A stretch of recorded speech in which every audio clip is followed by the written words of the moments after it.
Hey, Walter Sorrells back with another Knife Makers Friday 5. Today, some viewer questions.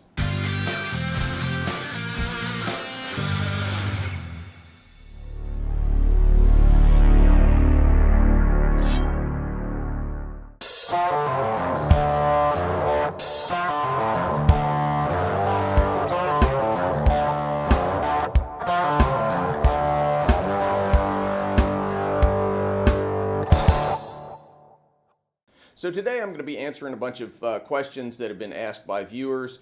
So I'll just run through them real quickly. We're not going to cover them in too great depth. So I got a question from a Patreon subscriber named Sebastian Steckel.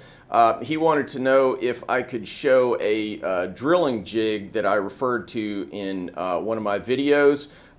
Basically the idea is to show how you can make a little jig that will allow you to consistently drill holes through your handle and handle scales, or the tang of your knife and the handle scales, so that you can consistently put those handle scales in the right place. So I went ahead and did a video for that. I'll put a link to that in the description here, and you can check that out. So I got a question from a viewer named Glenn Coltis, who was asking about flux in forge welding. So the substance of Glenn's question was, how does flux get into the mating surfaces of the steel? You know, basically you have this big stack of steel pieces, and if you look at flux, it doesn't look like something that would naturally flow into those spaces. The purpose of flux is to clean out the crud and oxides that form between layers of steel so that they have nice clean surfaces that will weld properly to each other. So the deal is pretty simple. Once flux gets heated up, and it's typically borax. Once the borax is heated up to 2,000 degrees or whatever, it's actually a little hotter than that when you forge weld.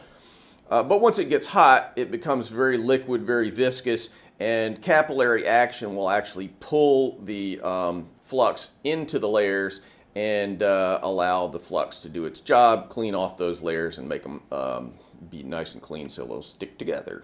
Another question from a Patreon subscriber who wanted to take a look at plans for this little dingus right here, which is a Bohe, I don't know what you'd call it, scriber, I guess.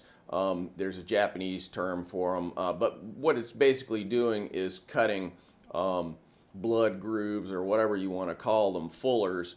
Fuller is kind of the Western term for a big groove that runs down the face of a sword. I've been working on plans for that, and they should be posted on my Patreon page. Any Patreon subscriber, you can be a Patreon subscriber at any level. You can access the plans there and see how to make it. One last question was about how to keep from washing out your grind lines once you've established a bevel when you're grinding on the belt grinder. The questioner was saying that he can establish that bevel, but then once he gets the bevel on there, he has problems washing out the top of the grind line, which is something you really want to avoid. So let's jump on over to the belt grinder, and I'll give a real quick demonstration of what I think would probably help a lot of people avoid that problem. So the question is basically how to avoid washing out the grind line at the top,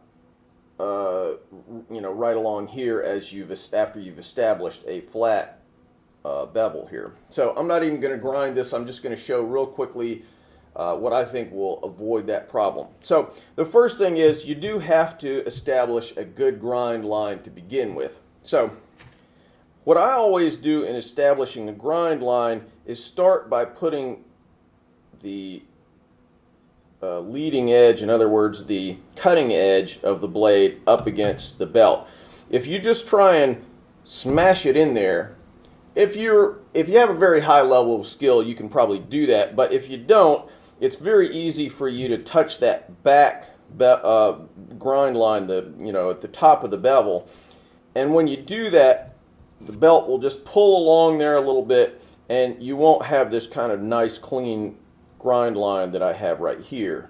So what I advise doing is holding it very gently. You don't need to smash it in there hard. You don't need to have a death grip on there. Just barely let that leading edge, the cutting edge, touch the bevel, and then you move in, keep it nice and flat, move right across there, feeling that you're nice and flat on the edge. It's very important to have a tactile feel for that flat.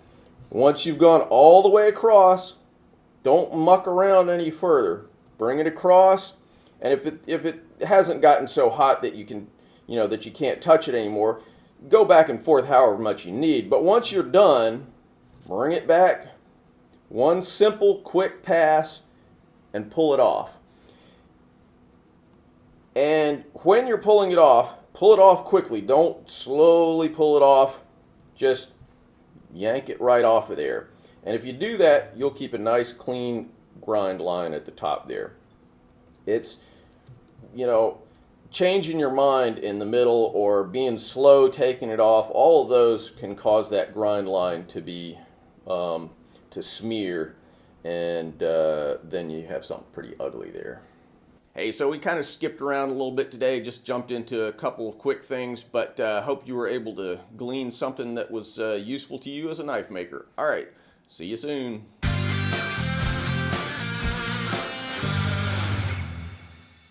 Thanks for watching, guys.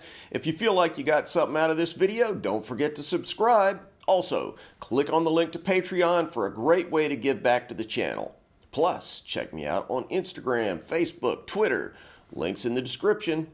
If you want something sharp and pointy, maybe a gift for yourself or one of the cooler people in your life, check out my Tactics Armory website and pick up one of our tactical or outdoor knives. And finally, if you want to learn to make Hamones or Japanese swords, check out WalterSorrellsBlades.com, where you can find videos about how I make Hamones, as well as forging, mounting, polishing, and fittings for Japanese swords.